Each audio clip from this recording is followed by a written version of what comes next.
Em 1945, houve a Segunda Guerra na Europa. Milhares de judeus fogem clandestinamente para a Palestina, escapando do Holocausto. Chegando lá, são considerados como novos colonizadores pelos árabes. Em novembro de 1947, no dia 29/11 de 47, em sessão, presta atenção, presidiada pelo diplomata brasileiro Oswaldo Aranha, a ONU divide a Palestina 55% para judeus e 45% para árabes. Eles estão lá.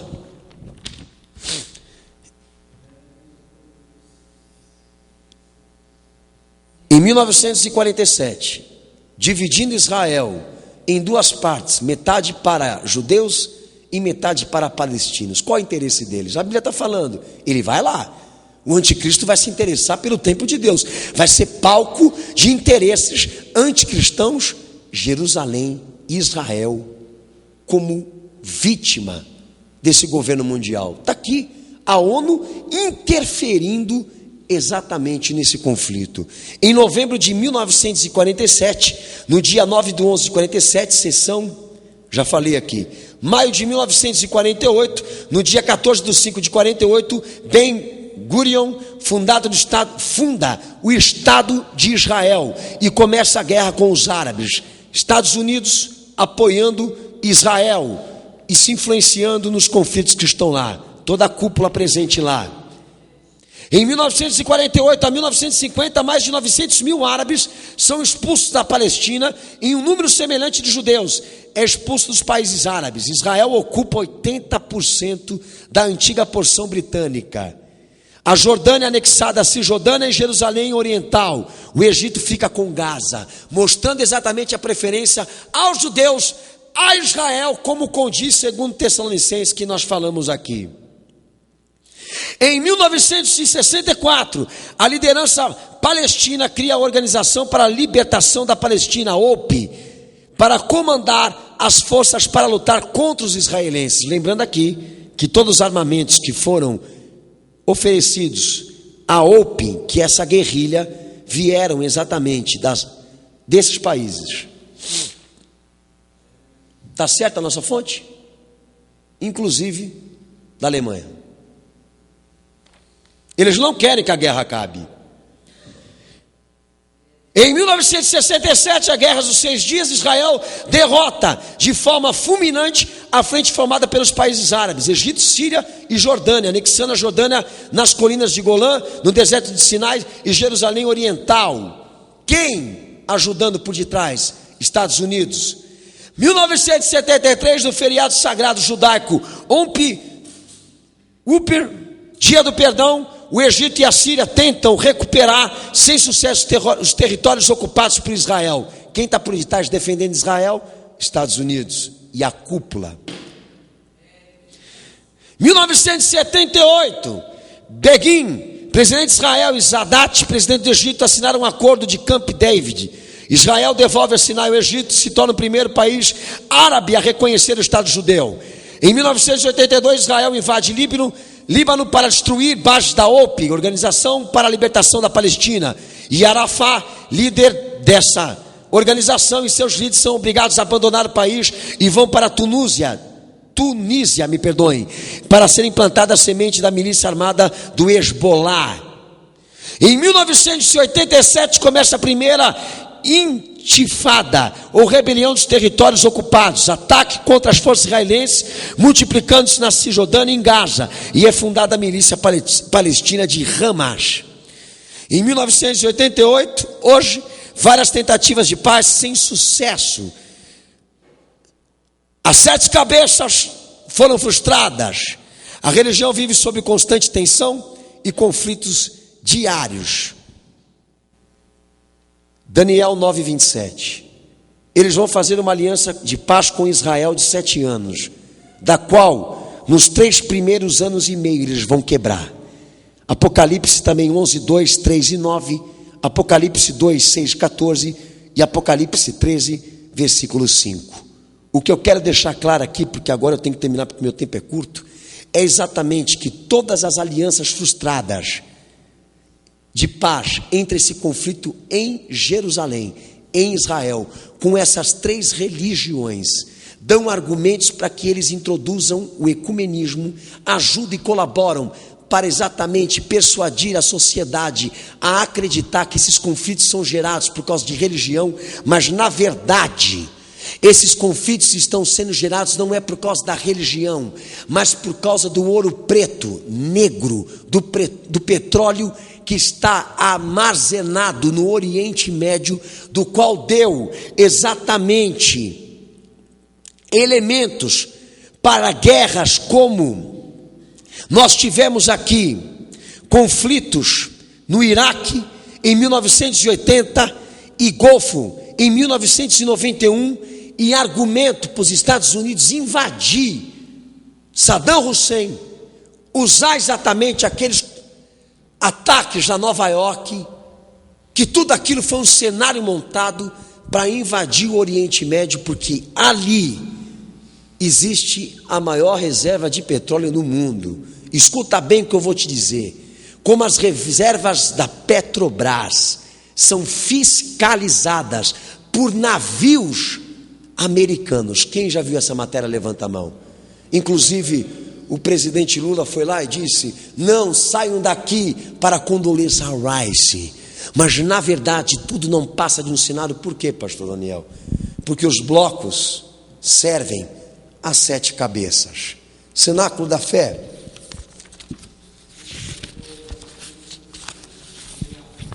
Coexistente. Movimentos ecumênicos em Israel que nós podemos te provar. Está aqui. Símbolo da maçonaria.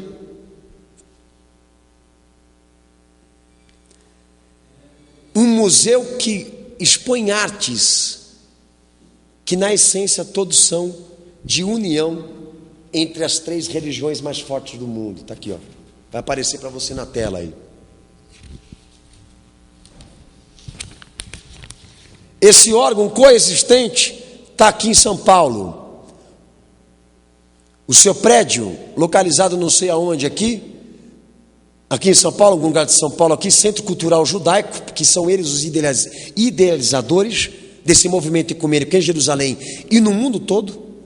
E olha os financiadores deles, Petrobras, um deles. Olha quem são os idealizadores e financiadores desse movimento ecumênico. Posso citar aqui? Petrobras, Folha de São Paulo, Abril Cultural, Banco do Brasil, Rede Globo, Extra, Prefeitura de São Paulo e outros mais. As maiores empresas influenciadas exatamente em manter esse órgão ecumênico em Jerusalém.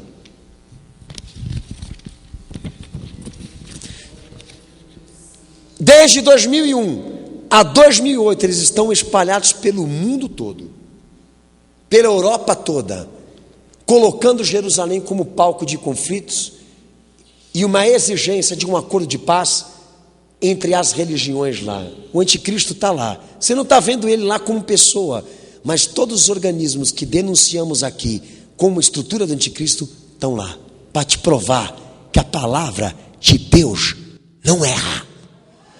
Dá glória a Deus!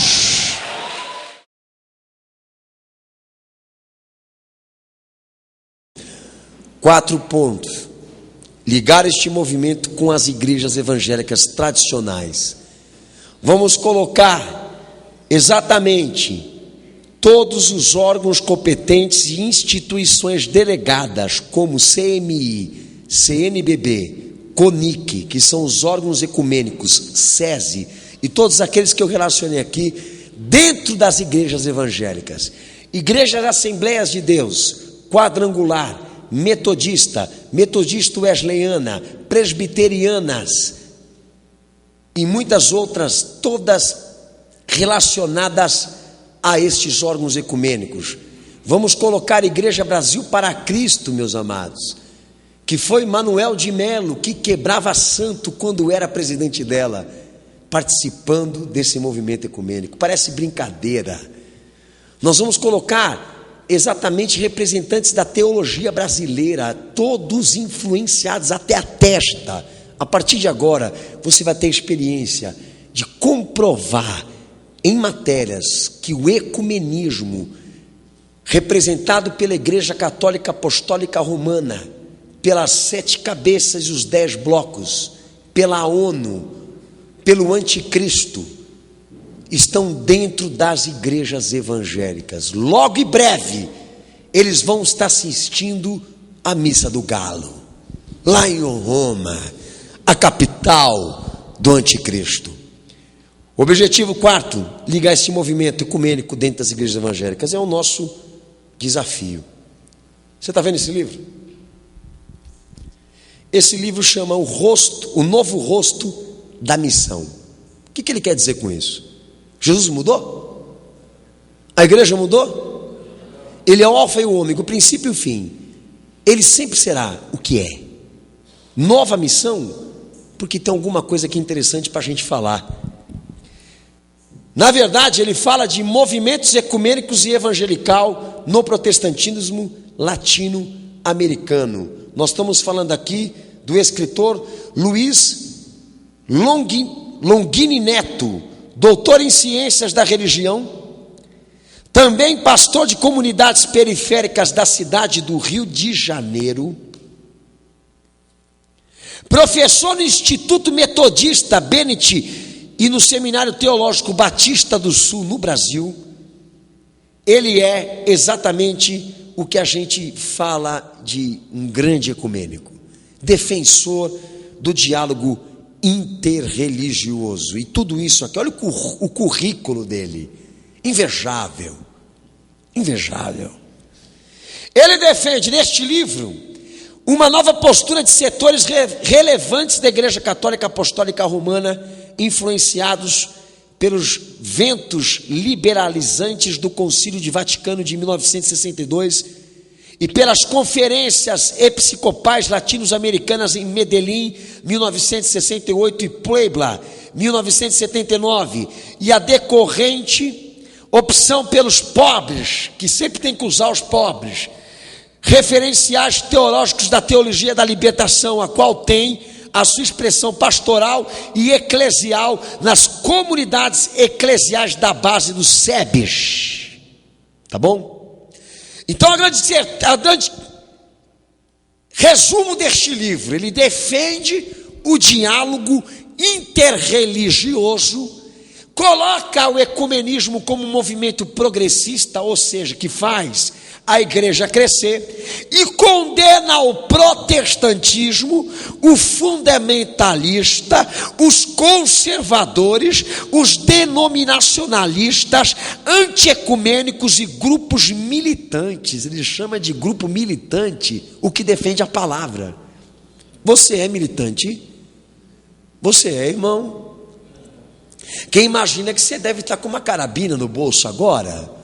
Você deve estar com uma escopeta na mão, ouvindo esse DVD, ou então, na tua roupa, um monte de bombas para explodir o cenáculo da fé agora.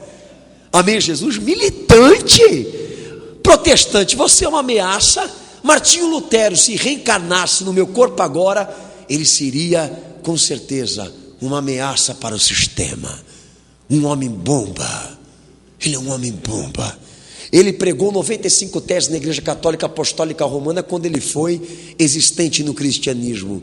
Nós não pregamos as 95, mas já vamos ser considerados como febre, epidemia, dengue espiritual. Nas páginas 19, ele diz que como é possível que uma visão conservadora, fundamentalista, que prega a palavra, fundamenta as pessoas em Jesus Cristo, gera uma política progressista, crescimento. Para você, pastor, que queira crescer, seja ecumênico. Mas para você que queira ser odiado pelo mundo, nada progressista, que queira ver a sua igreja esvaziar, que queira ver se rebelarem, seja protestante. Você entendeu qual que é a diferença? Segundo esse livro, ele fala que depois da ditadura para cá, a igreja se pactuou em silenciar. De lá para cá, quem foi protestante, diz ele aqui nas páginas 10, tiveram outras experiências ao invés de progredir, sem a carisma da unidade e sem o respaldo institucional e popular, diz ele aqui. Os teólogos protestantes que lideraram movimentos progressistas no início da década de 1960, que foi na ditadura, agrupados no setor de responsabilidade social das igrejas da Confederação Evangélica do Brasil, que é o SEB, e Junta Latino-Americana da Igreja e Sociedade, que é o ISAL, em sua maioria foram perseguidos, presos, torturados e exilados de seus países pelos regimes militares. Em consequência, o movimento progressista protestante sofreu um certo esvaziamento e não pôde mais contar com um bom grupo. O que ele quer dizer com isso? Com a igreja cheia. Segundo a opinião de alguns estudiosos, com a maioria de seus intelectuais. Segundo ele, a igreja, na época da ditadura, que foi fiel à palavra, não cresceu, esvaziou, foram presos, foram torturados, viveram a realidade de Cristo. Quando viram que o cofre do dinheiro esvaziou, adotaram o quê? Exatamente a postura pacifista, ecumênica, política, interdenominacional. Palavra difícil, mas é o que eles são. Ele faz apologia como teólogo da Batista, faculdade metodista, ao ecumenismo. Você procura ser teólogo? Quer se formar em teologia? Vai ter que ser ecumênico. O objetivo é colocar esse movimento ecumênico dentro das igrejas evangélicas. O objetivo é esse. Vai aparecer para você na tela. Vocês vão ficar assustados. Irmãos de fé, evangélicos e católicos juntos realizam um encontro histórico. Documento memória e discernimento de encontro pelo padre Marcial, Jesus querido, esse é nome, Macineiro. Um momento para ficar na história. Foi um encontro que reuniu evangélicos e católicos no dia 30 de abril e 1º de maio de 2008 na comunidade Canção Nova em Lavrinha, São Paulo. Presenças na reunião ecumênica: pastor Rui Rodrigues da comunidade Carisma de Osasco, São Paulo; pastor Sérgio Franco da Aliança Missionária de Discípulos, Rio de Janeiro; pastor Jame Nobre da comunidade Cristã Missionária, São Paulo; padre Marcial Macineiro, o da CNBB; Humberto Alcântara da Igreja Batista de Taubaté, São Paulo. Um abraço para os batistas.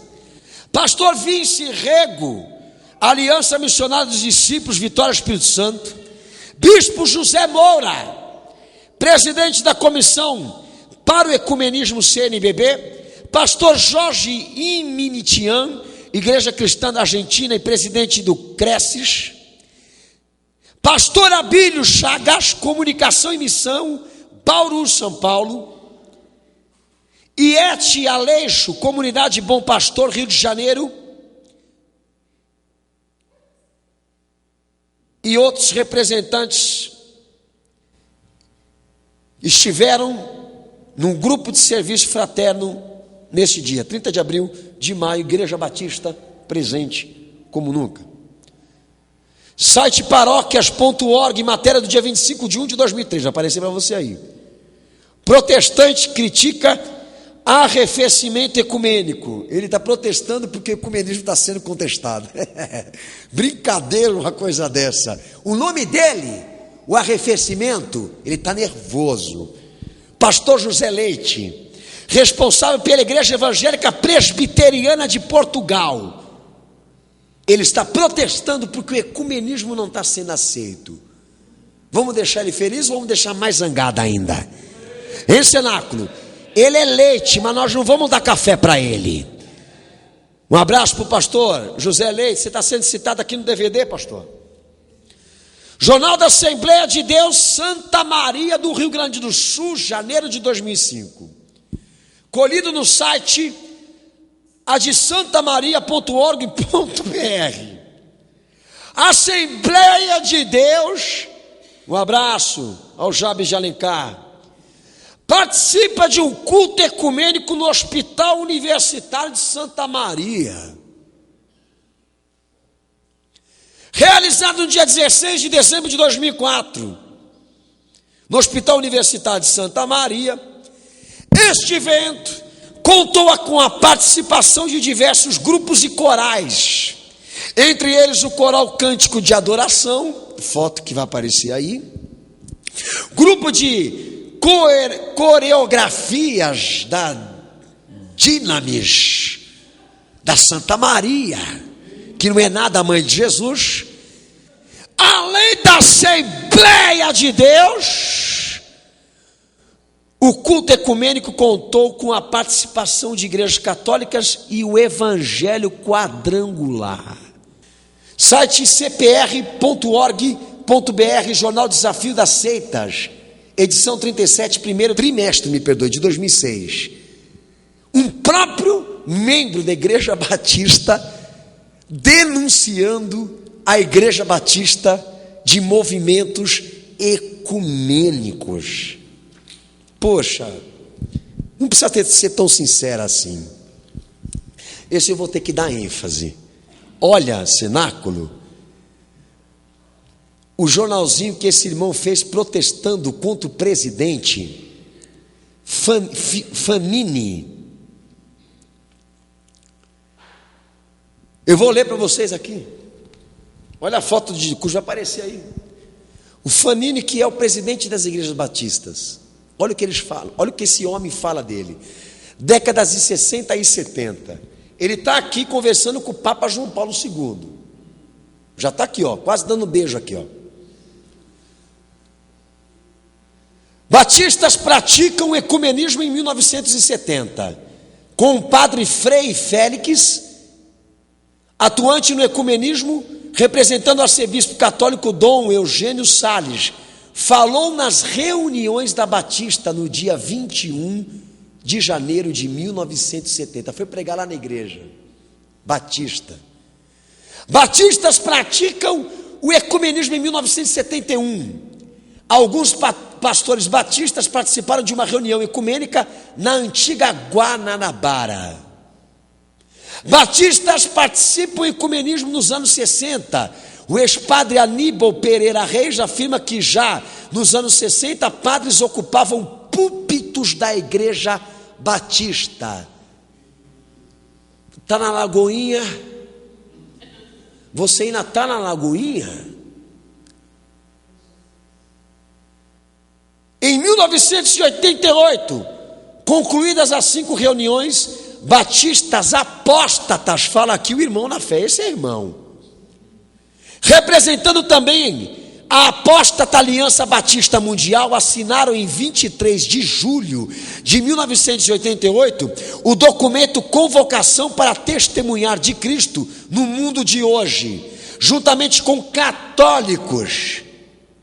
Tal documento enfraquece bastante a obra evangelística das batistas, fala o irmãozinho aqui.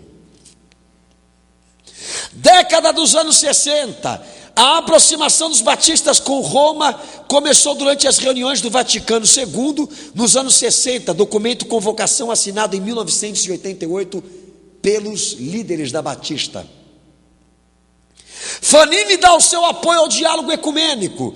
Fanini, presidente da ABM, que é das igrejas batistas, secretário-geral da ABM, Nelton Lotz, se reúne com o secretário para a promoção da unidade cristã em Roma. Eles foram lá para Roma declarar o ecumenismo. Fanini disse que as reuniões poderiam ser começadas, ainda estiveram com o líder católico João Paulo II. Participação mútua. O cardeal católico romano reconhece a mútua participação de católicos e batistas em eventos de 2 igrejas. Um vem cá e o outro vai lá. No sepultamento de João Paulo II em Roma, eu achava que era só os 7 cabeças que estavam lá. Abril de 2005, os representantes da Igreja Batista, o senhor Fanini e os outros que o compõem, revelaram que realmente são, que reconhecem João Paulo II como um homem devotado a Cristo. Disse na ocasião que esperava novas conversações teológicas. Mostra a cara do filho do diabo aí, ó. Fanini, presidente das Batistas, e a sua carreira ecumênica. Ô Lagoinha, agora tu tá na lagoa. Ser simpatia, falar fininho, querida, não convence quem tem o Espírito Santo. Não convence quem é coberto pelo sangue de Jesus, porque, aliás, se cantar afinado, todo mundo quer. Cantor afinado pode ser até o diabo, que esse povo evangélico está indo para acender vela. Mas esse DVD é para causar náusea, dor de barriga e dor de cabeça para quem vai ver. E não vai abandonar essas igrejas. Porque se você continuar nelas, você apóstata ecumênico e filho do diabo como eles são.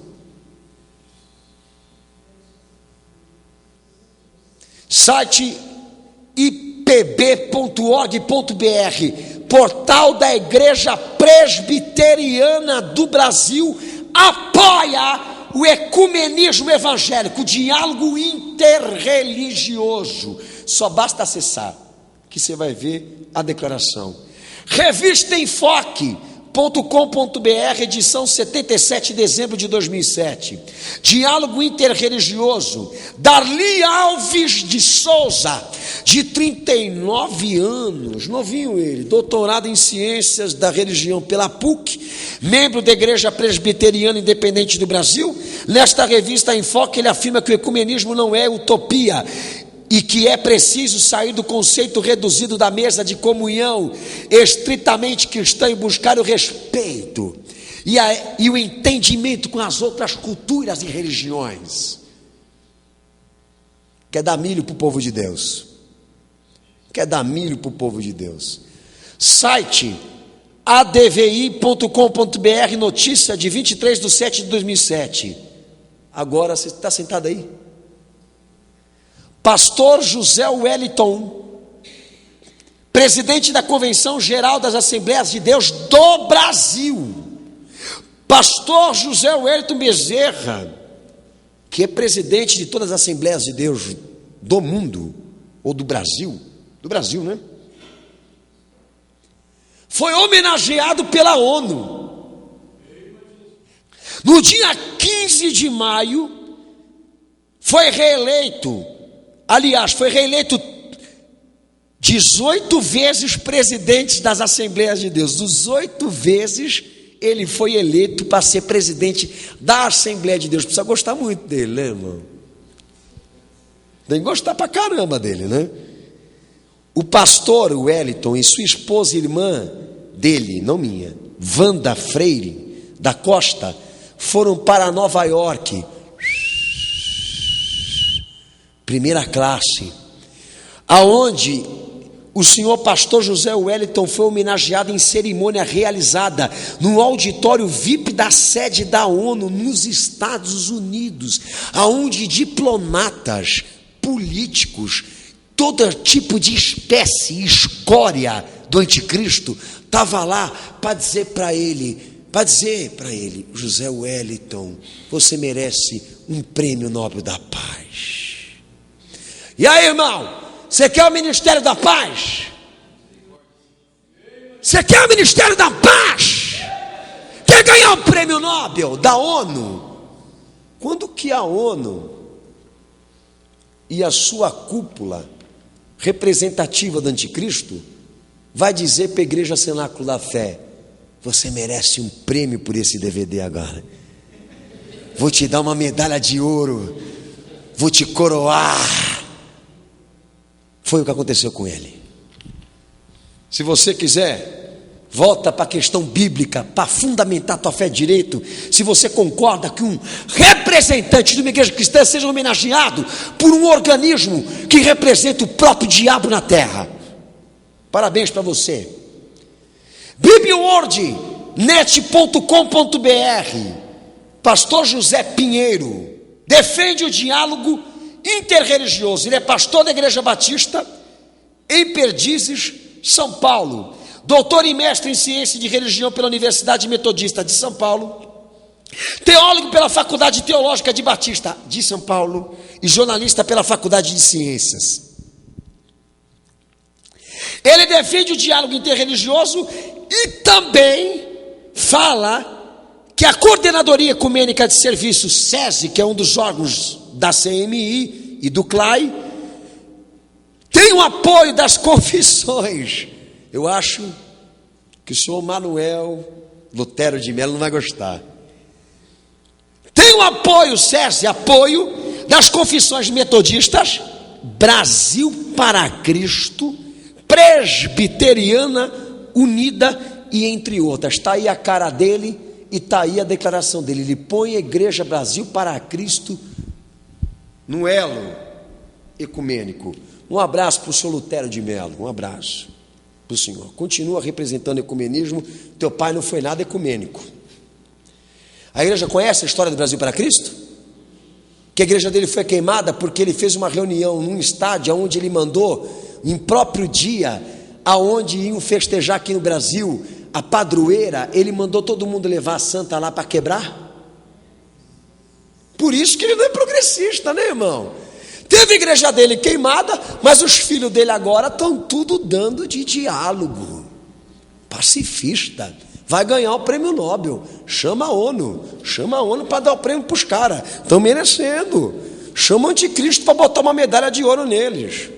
Site amaivos.ol.br, um site ecumênico formado por padres, por estudiosos, teólogos, cientistas de religião.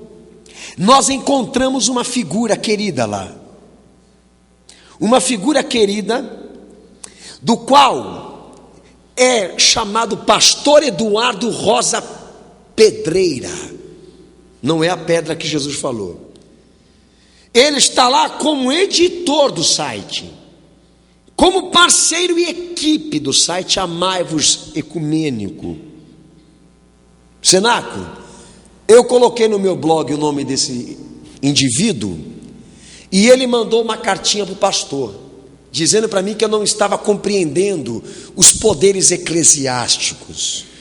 Eu não quero viajar na maionese, filho.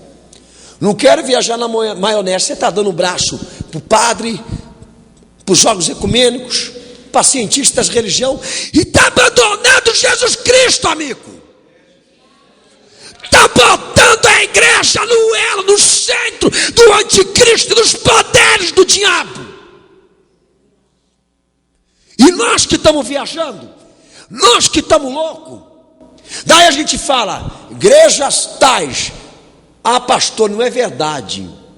Se a partir de hoje você não se convencer que essas igrejas participam do corporativismo ecumênico, meu amigo, minha amiga, a melhor coisa é você partir para o lado de lá. Livro Quem é Jesus? Essa daqui vocês vão cair de boca. Essas. Quem? Sociedade Bíblica do Brasil. Os irmãos sabem quem é ela? A principal responsável por todas as edições de Bíblias no Brasil e no mundo. Muito mais aqui no Brasil. Lá fora é pouco, mas aqui mais no Brasil. Olha o livro. O que nós encontramos nele? A Virgem Maria aqui atrás da capa, abraçando o filhote dela.